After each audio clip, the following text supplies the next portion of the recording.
This is Vermont Edition. I'm Michaela Lafrac. Musicals often transport us to faraway times and places, like The Lion King's African Savannah or Hamilton's Revolutionary War. Harder to find is a story on the stage that reflects the lives of folks who live in our region. In a few weeks, actors will take the stage in White River Junction for the world premiere of an original indie folk musical. It's called the Vermont Farm Project. Set over the course of one working day, the Farm Project tells the stories of a community of farmers, young and old, Vermont-born and newer arrivals. It opens May 7th at the Byrne Theater at the Barrett Center for the Arts in White River Junction. Here to tell us more about this unique production is its director, Sarah Wansley. She's the Associate Artistic Director at Northern Stage, where she often directs and develops new productions. Sarah, welcome to the show. Hi, Michaela. Thanks so much for having me. Yeah, we're so glad to have you. And I should also note that your husband, Tommy Crawford, wrote the music and lyrics for the Vermont Farm Project. We are also joined today by the playwright Jessica Kahkoska, who is based in the Hudson Valley. Jessica, welcome to the show. Thank you so much. Thanks for having me. So Sarah, take us back to the very beginnings of this project. When and where was it first dreamed up? Sure. So Tommy and I moved here in the fall of 2021 on sort of the tail end of the pandemic. I moved here for my job at Northern Stage, and we just immediately fell in love with the Norwich Farmers Market. It's a pretty magical place if you have a toddler, and got interested in the culture around CSAs in this area, the farms, and we just started thinking about how could we capture a little bit of that community in a piece of theater. As far as I know, there has never been a musical about farming in Vermont before. And we started thinking about how we might want to approach this piece. And I thought of my longtime friend and collaborator, Jessica Kahkoska, to write the play because she's done a lot of work around interview-based theater. She had a piece at the Denver Center about the wildfires in that community. And so we started conversations between Tommy, Jess, and I about how would we like to structure this process to figure out what stories we would even want to be telling about farming in Vermont. So just do you remember those early conversations with Sarah and Tommy? What did you first think of this idea of bringing farmer stories to the stage? Yeah, I think at the time I was mostly thinking, send me the dates and I'll be up there. It was such an exciting idea. I know that Sarah and I, in particular, both share a love of telling stories in rural places because that is sometimes those are settings that aren't as represented in the theater canon. So I knew that I had a lot to learn, but I remember immediately just us thinking about the possibilities for starting with a research process and an interview process before we were even planning to write a word. Like just thinking about the container and the very earliest creative version of the show. And later in this hour, we're going to hear from two of the farmers in our region who you all interviewed for this project. But first, that seems like a pretty unique way of going about developing a musical, Sarah. Did you have any, I don't know, were you nervous at all, like setting up those first interviews? Do you remember how you felt? Yeah, I mean, it took a lot of just cold calling and persistence. I think anytime you are trying to work with communities who operate not in an office, it takes a little bit of extra effort. We really needed to figure out what's the best way to get in touch with farmers and meet them at a time and a place that works for them. They're so very busy. And so actually a lot of our first few interviews where folks kind of said, yeah, you can come by around 10. I'm going to be working, but you can tag along with me. And because Tommy and I were working on the project together with our then 2-year-old Athena, she came along to half of the interviews. So it was really like a joyful process driving all over the state, finding also who to talk to was interesting. It was really important to us to try to capture a variety of perspectives. And so we tried to make sure we went to some small organic farms with CSAs. We went to some large dairy farms. We went to some places out by Burlington. We went, Weston Theater Company also collaborated on this project with us. So we went to some places out in Londonderry and tried to make sure that we talk to some farmers who have been in this business for generations in their family and some who maybe just started out. So we were really just gathering as much perspective and as many stories as possible. Mm. If you are a fan of Northern Stage Productions or simply have a question about how this new musical was put together, give us a call at 800-639-2211. You can also email Vermont Edition at vermontpublic.org. Jessica, were you part of most of these interviews, or did you kind of come in a little bit later and start reading through all the transcripts and the notes and start to put together a script? That's a great question. We were very lucky that Northern Stage has really, since the earliest stages, been committed to what makes the process of a community responsive piece different, which means that this work asks us to start with a lot of research and interviews. So we actually had an entire research residency where we didn't write at all. We just drove around to the aforementioned farms that Sarah mentioned and held conversations. I filled an entire notebook that week, and there was also something really special about doing these interviews as a full creative team with a composer, a director, and a playwright. In the past, when I've done projects like this, I've done a lot of it by myself, but our collective inspiration, and then also seeing the different things that inspired each of us, Sarah as a director, Tommy as a composer, me as somebody who works mostly with dialogue, that really added a whole layer of richness to the research process. Mm. And let's talk about the music for a moment here. It's one component we haven't touched on yet. Sarah, your husband Tommy wrote the music and lyrics for the Vermont Farm Project. In these early stages, did he already know? Did you together already know generally like the genre or tone of the music? Or was he kind of figuring that out as you all went?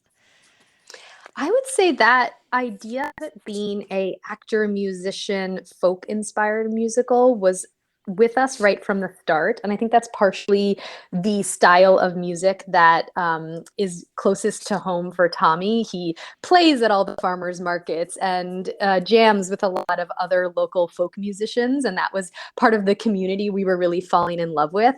And I think the idea of it being an actor musician musical was really with us from the start. And so for folks who haven't experienced that before, that means the actors are playing all of the instruments. There is no pit, there's no orchestra, there's no one sitting at a piano. We have 5 actors who are playing 13 instruments in the show: guitars, banjo, mandolin, bass, auto harp. Wow. Got a harmonica in the mix.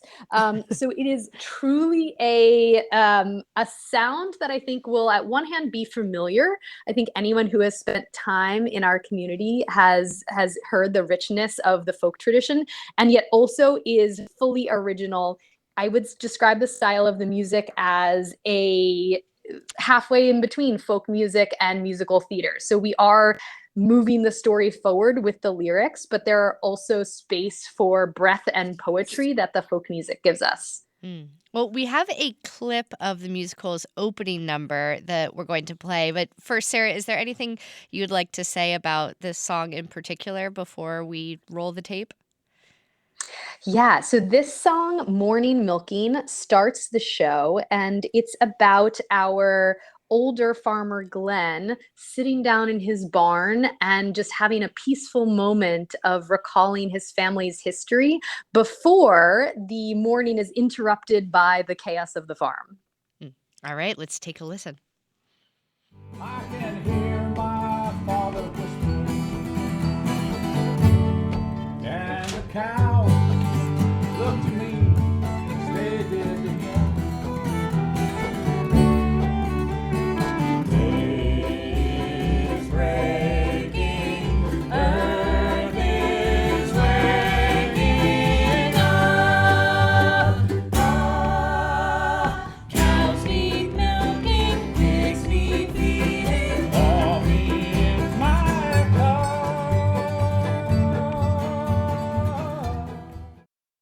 Mm. Feels very of this place. It's so fun to listen to. I'm excited to hear the rest of the soundtrack.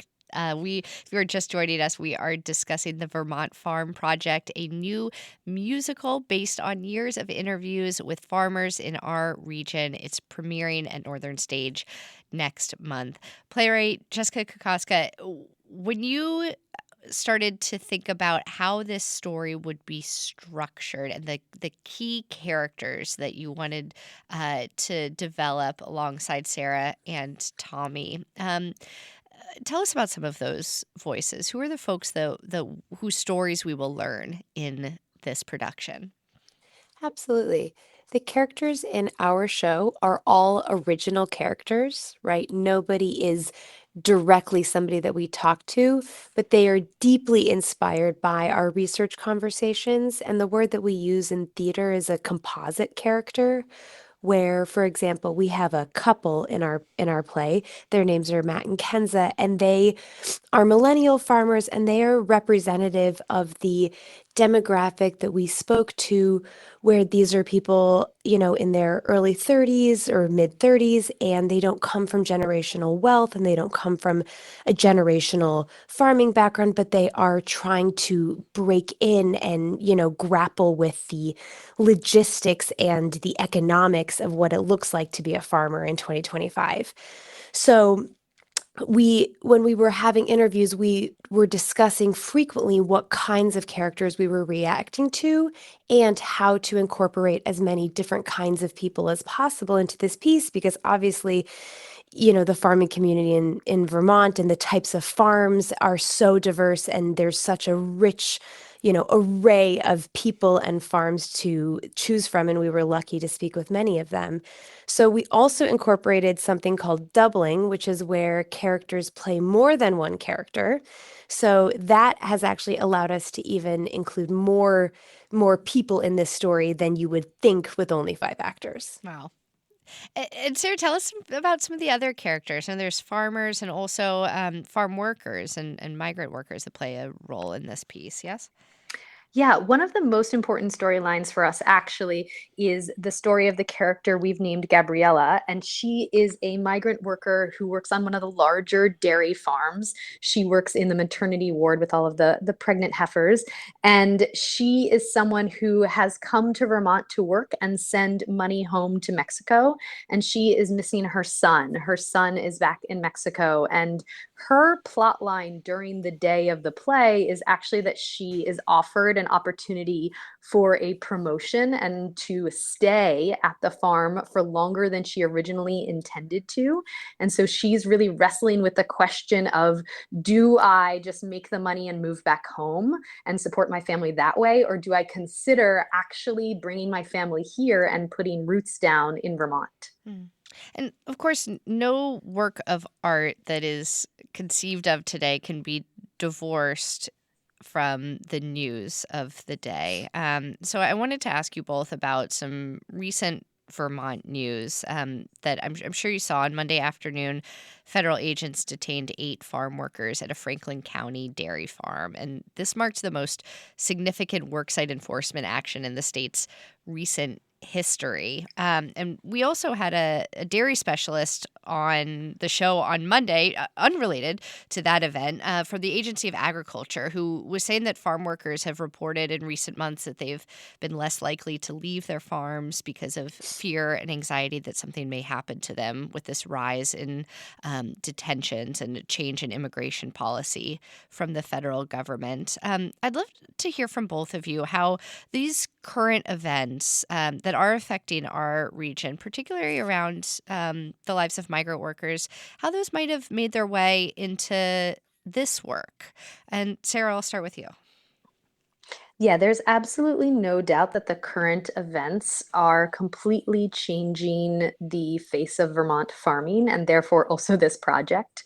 I think we began this project, as I said, in 2021, and the given circumstances of the workers we interviewed have completely changed with this administration. So we have incorporated some new material that we are continuing to gather in conversation with some of our farming partners about what their experience is. I think what you just mentioned is really been resonating with the folks we've talked to, of the fear of leaving the farm. You know, we heard that when they go to DHMC, they use the back door because it has been reported that ice is in the parking lot. And not only is this a really important human story that is happening in our state right now, but depending on what happens in the next couple years, it really impacts the entire farming ecosystem in Vermont. Hmm. Jessica, thoughts there? Yeah, absolutely. You know, I think that something that came up in our research conversations going back to when we started the piece in 2021, and then as Sarah and you have said, obviously escalating and increasing disproportionately in the last 2 months, is that these are political and economic policies, but they are deeply impacting families in this area. And that is really what shows up in the interviews. So, what I've been trying to hold and think about as a playwright is how can this character and this story and even this project, the platform that it has, just open up the conversation in new ways and give audiences an opportunity to connect to Gabriella as a person with a family and hopes and dreams, you know, and get out of the highly hateful and polarizing discourse we're seeing in the news. Well, if you have thoughts or questions about the conversation we're having right now, you can call in at 800-639-2211. Let's pause here for a quick break. And when we come back, we're going to hear from a couple of the farmers who contributed to this musical's story. You're listening to Vermont Edition. Stay with us. Welcome back to Vermont Edition. I'm Michaela Lafrac. If you're just tuning in, we are hearing about a blending of worlds between farming and theater. A new musical premiering at Northern Stage in White River Junction next month follows 8 farmers as they work the land from sunrise to sunset. It was inspired by 3 years' worth of interviews with farmers from our region. Our guests today are the show's director, Sarah Wansley, and the playwright, Jessica Kahkoska. I also want to add one more voice into the conversation here. That is Nora Lake. She owns and operates Sweetland Farm in Norwich with her husband, where they cultivate fruits, vegetables, pastured meat, and hay. Nora, welcome. Hi, Michaela. Thanks for letting me join. Oh, yeah. Thanks for taking time out of what I'm sure is a very busy day. Well, tell me how you first met Sarah and Tommy and got involved in this project. Yeah, so I run Sweetland Farm in Norwich, which is a CSA or a community-supported agriculture farm. And Sarah and Tommy happen to be CSA members of ours. And so met them through growing food for their family. And then they reached out about this project that they were working on. Do you remember what your first thoughts were when they reached out to you about this?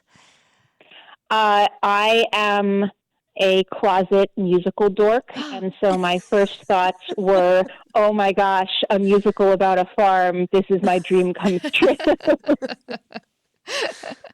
I know, Sarah and Jessica, I was going to ask you at some point, maybe I'll ask now since we have another music dork on the line with us. Are there other musicals that you could think of that folks who might be big fans of the Vermont Farm Project when they see it, that they would also like, either ones that are close in musical style, or also tell a more rural story like this one? You know, the one musical that comes to mind is Once, which is based on the film Once. That is a more European story, but it is also an actor-musician musical where all of the actors are playing the instruments. And I think the style of the music is a little bit in the same vein. And folks might have seen that at Northern Stage a couple years ago. Mm. Nora, do you have any other musicals that come to mind? Oklahoma? Yeah, I guess I don't have any that are close to this one. And in fact, what I so appreciate about this one is that it takes a really realistic look at farming, and I think that that's a challenging thing to do in a musical about farms, which can be really romanticized. Yeah, that must be difficult because I mean, you go to the theater to see a dramatized story, one based on real life, but that really grips you. But of course, not many stories that you see on the stage are not tied up in bows with happy endings, though many are. So this was something that you were maybe, I don't know. Not concerned about, but wanted to make sure that this story was told with realism in mind. I was a little bit wary, just at the outset as we started talking about it, to see what the lens and what the message would be. And I think, having read the script, I'm so excited to see it set to music. But what I've really appreciated is how honestly the show acknowledges how many challenges farmers face every day and every season, but manages to still celebrate how important and beautiful it is to grow food for our community. And I think that was a tricky balance to strike, and they've done a great job. And when you read that script, were there any parts where you clearly recognized yourself or your family? Oh, so many. And it really, I think the Matt and Kemba relationship really resonated with me, and the stresses of daily financial decisions and daily equipment breakdowns and crew management that really felt very close to home. Yeah.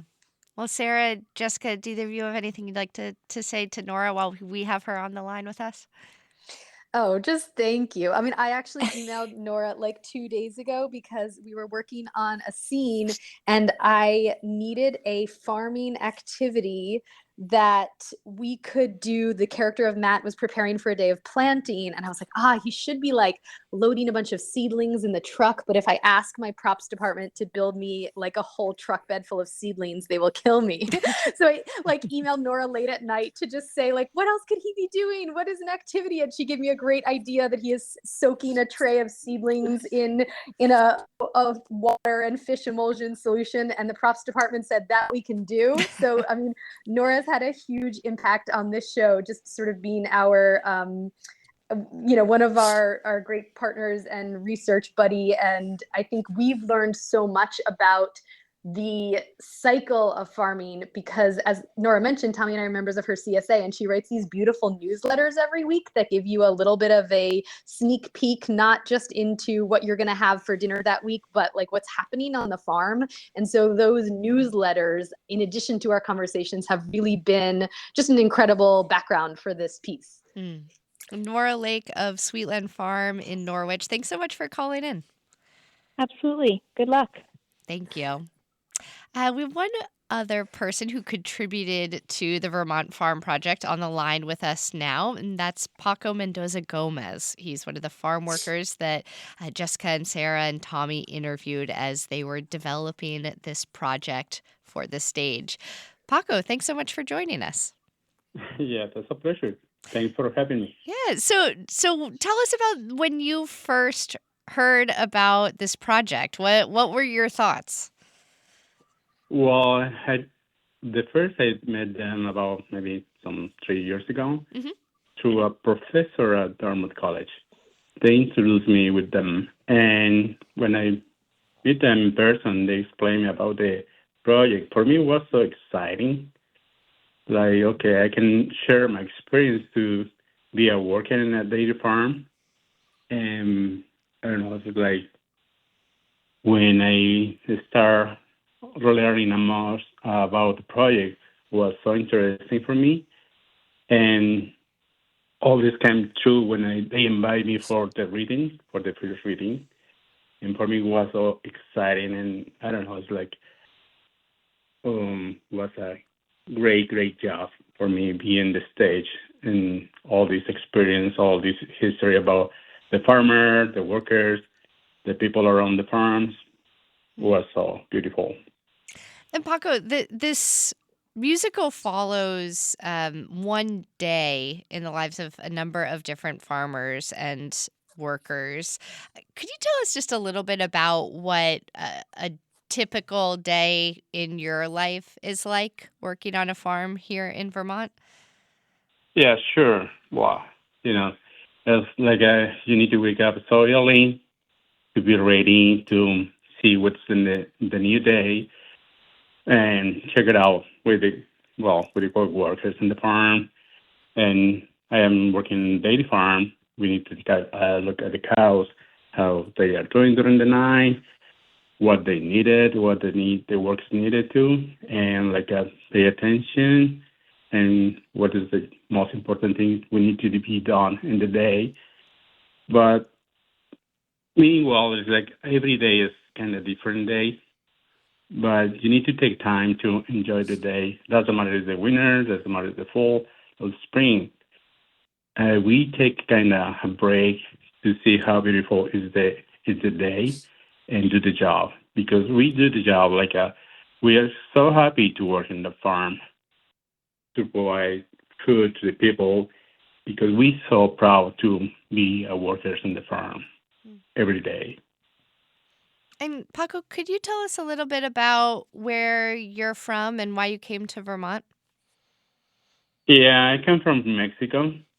I was working in a bank in Mexico, and I decided to move here in Vermont because I have a friend. He invited me to get a job in here in Vermont in a farm, and I started learning be a farming worker. Wasn't easy, but I started learning. And the thing is, I fall in love with the job and fall in love with the be a farmer. And I've been working here for the last 8 years. And Paco, I heard that you are not only a farmer, but a poet as well, and you write poetry. Yeah, I write poetry. One of the professors in Dartmouth College, they published my poems in a book. The book the name is Hands to Speak, from Boys from the Dairy Farms. And they published my poems. I be part of this. I collaborate with the professors in Dartmouth College. And I don't know if you have a chance someday, maybe you can go to the organic farm in the college. We made a kind of mural to recognize the job for the workers in the farm and the farmers too. Well, Sarah and Jessica, just like we did with Nora, I'm wondering if either of you have anything you want to say to or share with Paco while we have him on the phone.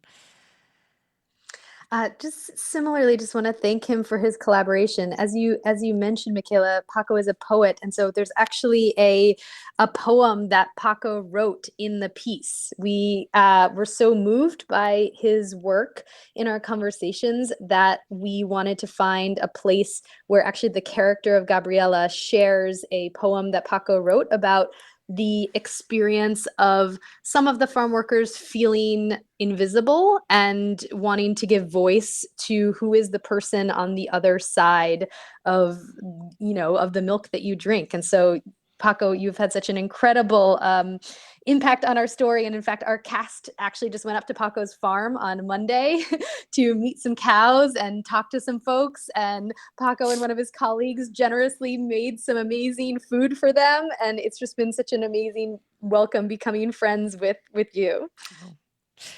Paco, I didn't ask before, where is the farm where you work? In Bradford, Vermont. Okay. One more question for you while I have you. And I asked this of Sarah and Jessica earlier in the program, but many of our listeners have heard about this recent detainment by immigration agents of 8 farm workers at a Franklin County dairy farm. And it was the largest, the most significant worksite enforcement action in the state's recent history.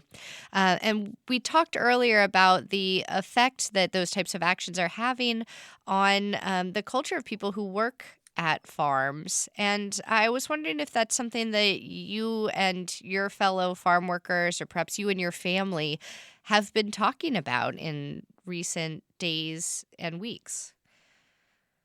Yeah, well, it's a hard topic, but it's so solid that happened now, that past Monday, and I can say we are workers.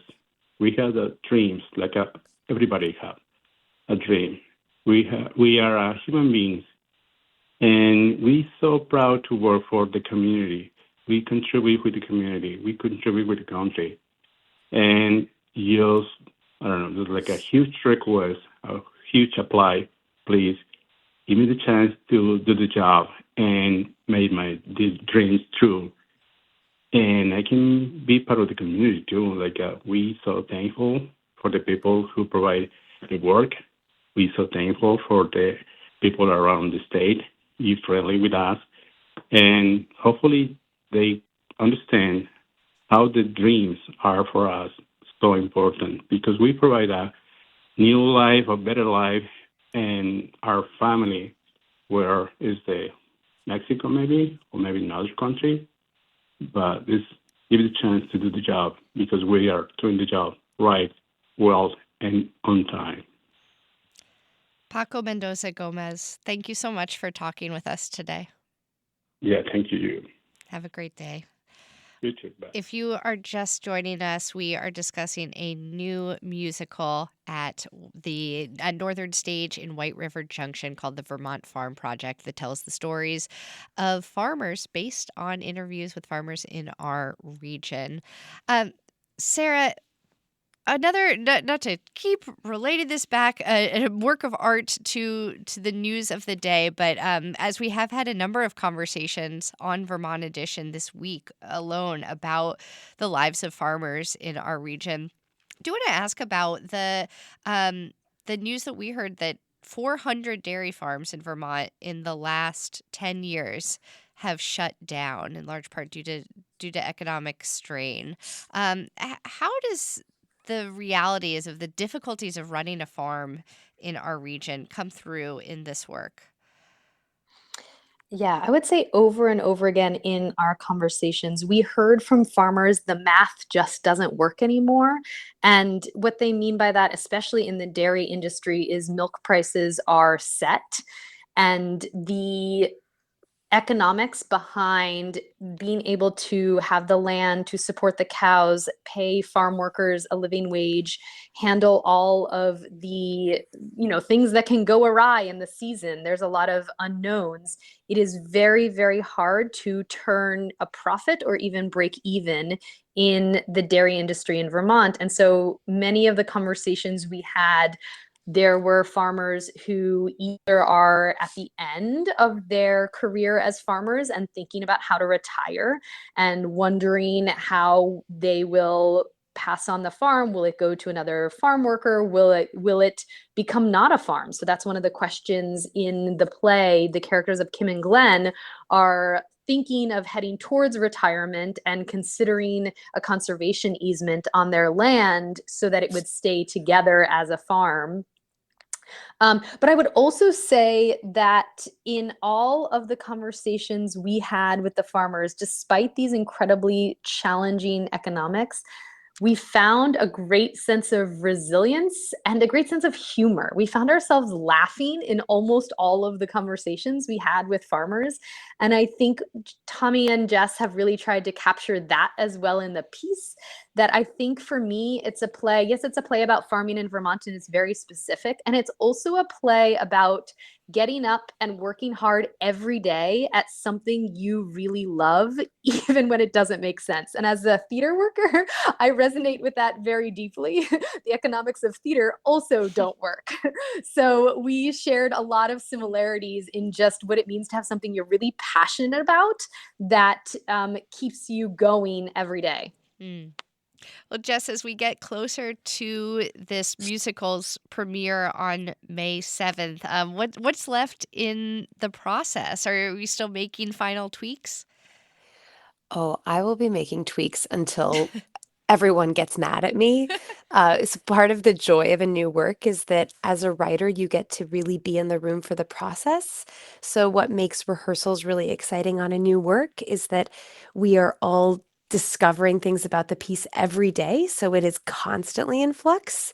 And it's especially a joy after a couple years of writing a show that exists in a document to be able to collaborate with our actors and with Sarah and our music directors and the full team so that everyone is really offering questions and insights that are shaping the piece.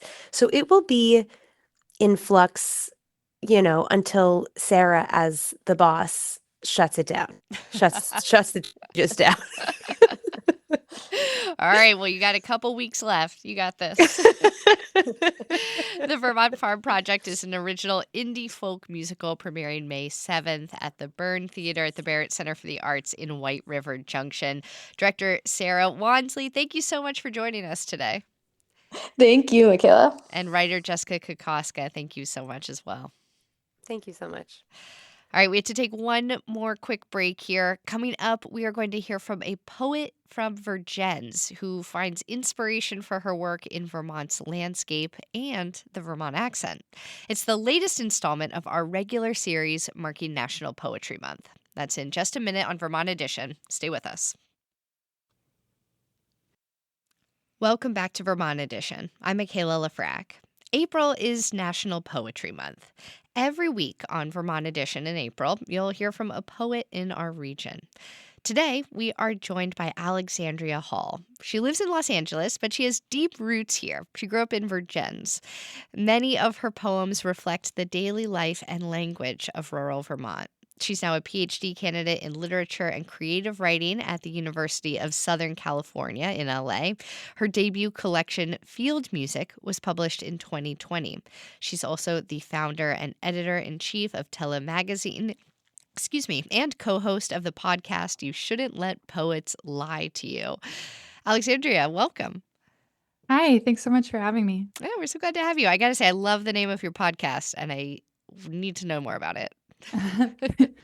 Thanks. Yeah, it comes from a Bjork quote, actually, where she was like taking apart a TV and talking about how TVs work. And she was talking about how she used to be afraid of television because something that a poet told her.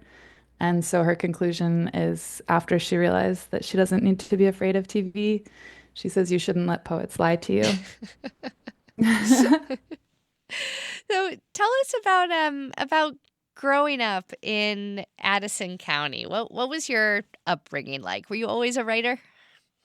I kind of was. I was sort of like, I was an only child for 9 years before my brother was born, and I was kind of a lonely, dreamy, imaginative kid. And My dad worked on farms when I was young, and I would spend my days just kind of hanging out, riding along with him in tractors and stuff. And my mom lived in Vergennes, and I just had kind of a normal Vermont upbringing, but I spent a lot of time just in my own head and then putting that onto paper and trying to, I guess, writing became one of my earliest and most effective ways of communicating too. Hmm.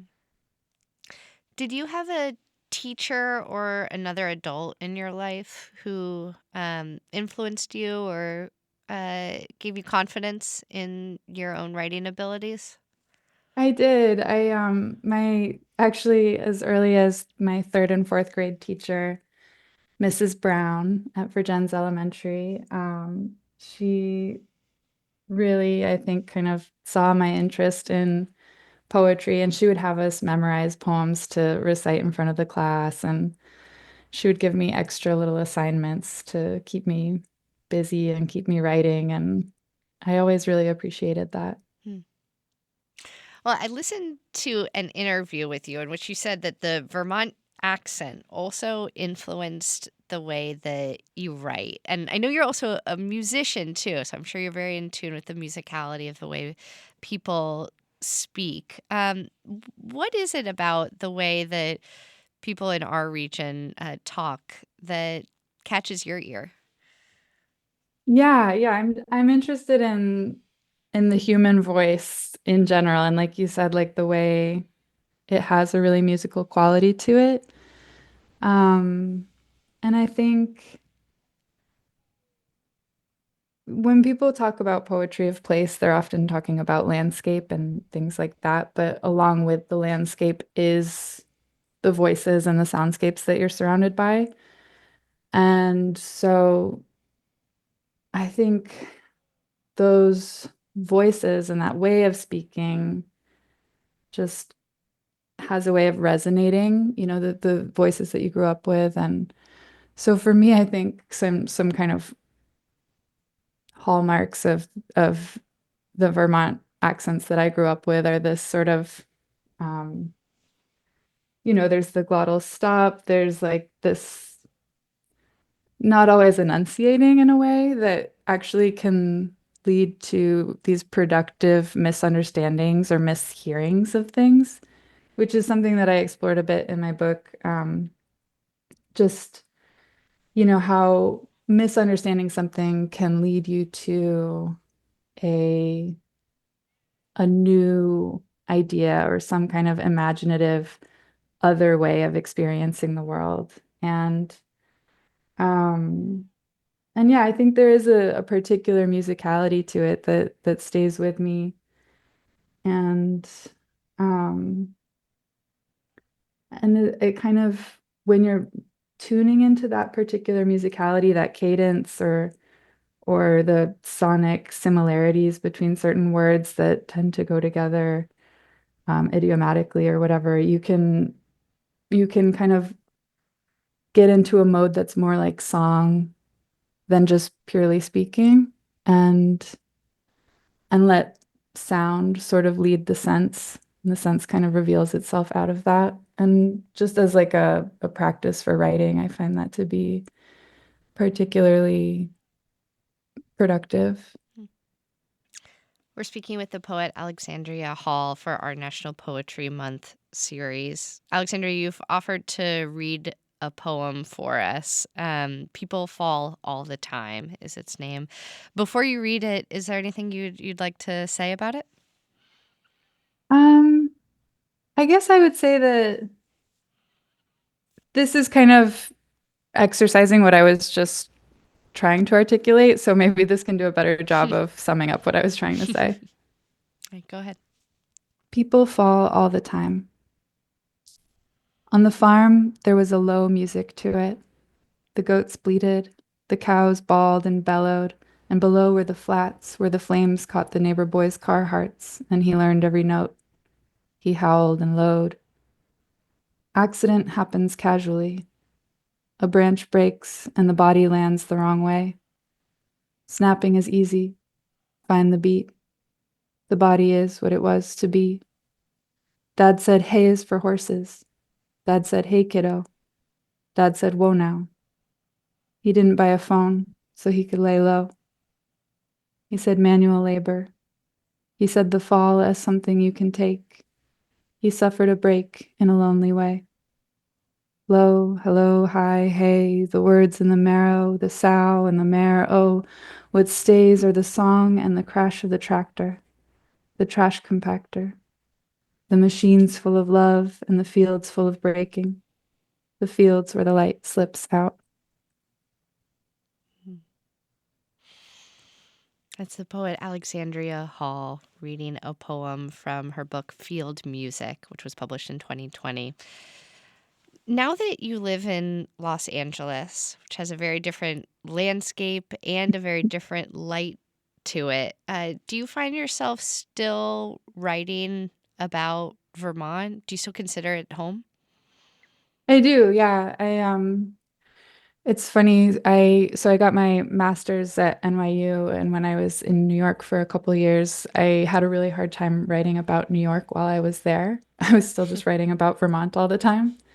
And now I'm in LA, and I do write about LA sometimes, or, things take place here, but um I think Vermont is just always such an important part of me and of my writing, that it continues to be a presence in my writing. And I like to go back and visit, and I often feel inspired when I do that. So yeah, it's still home. Yeah. And as a poet and a musician, I wonder if you might have any advice for young people who are listening who might want to follow in your footsteps, and make a living as somebody in the creative arts. Can you tell us a little bit about how you've done it? Yeah, I've been really lucky in that I've been able to benefit from like institutional help, getting scholarships and stuff through school. I was a sort of non-traditional student in that when I went to college, I ended up taking like 5 years off between my first and second year of school. And I spent that time just playing music and touring and kind of figuring things out. And then I went back to school and was much more focused. And I was able to get scholarships to keep going to school. And I think that if you can get it is great. I know that with all the funding cuts that are happening now, it's probably getting harder and harder to find that kind of opportunity. But I would never recommend anyone go into severe debt for something. And I would always recommend that people seek out mentors and not be afraid to ask for help or not be afraid to look like you don't know what you're doing because there's no rule book, and people who are more established, if they see something in you, they'll want to help you, hopefully. So that's my recommendation. Mm. And how do you fit writing for yourself into your own life now that you're in a PhD program? Like, where and when do you write best? I wish I had like a really good answer to that, like a really established regular writing process. I do have a group of friends who are writers that meets once a month that is great for accountability. I have to show something for myself about once a month. But it can be difficult to balance, the kind of academic demands and my own writing and the projects I want to be working on. It really just happens in fits and starts. But every time I get asked something like that, I think, okay, no, I'm going to start writing this amount every day. And maybe that'll happen this time. And lastly, Alex, you also have founded a online art and literary magazine. It's described on its website as an experiment set up to test the capacities of art. Can you tell us a little bit more about how the issues are developed? Yeah. So we get a group of 10 artists per issue, artists and writers working in different media and genres. And we start with a theme, and it basically takes place like a game of telephone. So the first person to start this game could, let's say it's a photographer, they'll have the theme, they create a work based on the theme, and then that work gets sent to the next person who might be a poet. And they are meant to translate to the best of their ability the photograph that they've been sent into their own work. And it continues on from, writer to artist to different kind of artist and so on. And then each issue presents all of these works together to kind of show what has remained, what has been dropped and then picked up again. And yeah, to see it as a whole made of these many parts. Alexandria Hall of Vergennes. Her debut collection, Field Music, was published in 2020. Thank you so much for talking with us today. Thanks so much for having me. We'll continue our National Poetry Month series next week, and you can find previous segments with the slam poet and teacher Jeff Hewitt, Vermont's poet laureate Bianca Stone, and Winooski High School student Mapenzi Selemani on the Vermont Edition podcast feed. Tomorrow, we'll be airing an intimate conversation with Francois Clemens, who you might know from his years as an artist in residence at Middlebury College, or his career-defining role playing Officer Clemens on Mr. Rogers' Neighborhood. It's a wonderful conversation. I'm so excited to share it with you all tomorrow. Today's show was directed by Aaliyah Papes. Our managing producer is John Ahrens, and our producers are Andrea Lorian and Daniela Fierro. Anna Berg is our intern, and our call screener is Rick Barrett. Our theme music was composed by Myra Flynn. I'm Michaela Lafrac. Thank you so much for listening, and we'll catch up again soon.